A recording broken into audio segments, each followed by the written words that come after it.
I've learned from you, and you always, in special team situations, if you kill off a 5-minute power play, momentum builder. If you score, power play goal, momentum builder.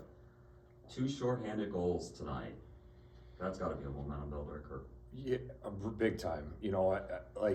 Honestly, to start the game, I thought we were kind of quiet on the bench, and it was just we didn't have a push. We've kind of the last 5 or 6 games we might not have scored, but we've pushed right away, and we didn't have that today.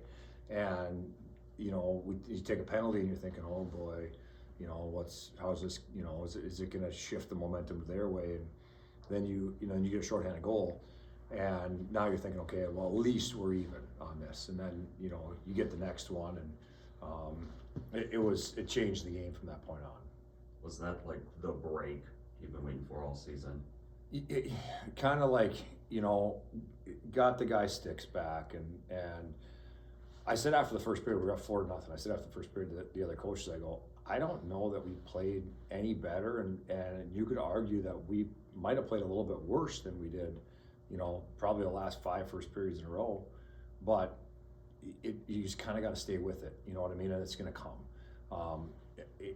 The end of the game was hard for me because in that situation, typically, I have way too much respect for Bob Daniels, Ferris State, and the game in general.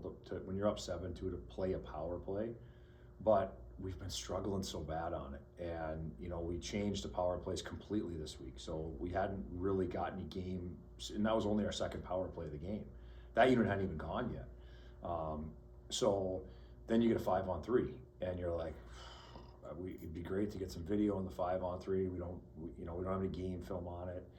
And then they score, and then so you put a group of guys out that's typically not on a power play, and then they take another penalty, and then and not to mention you got Artem Schlane and Joey Larson that got 2 goals each, so that's on top of it. You want to try help them get the hat trick.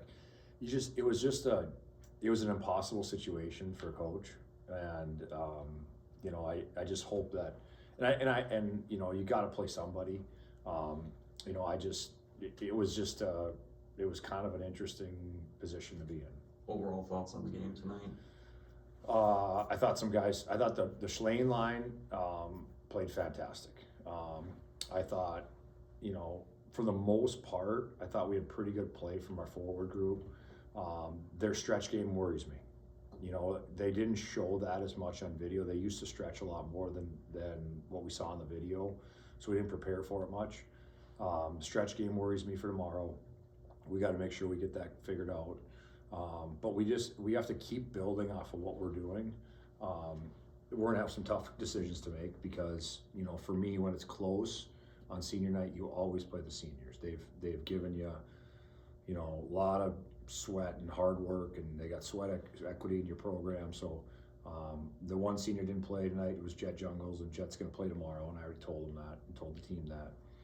Now the hard part's going to be who do you take out, and that's going to be the challenge for us as a group of coaches. But you got to put it to bed.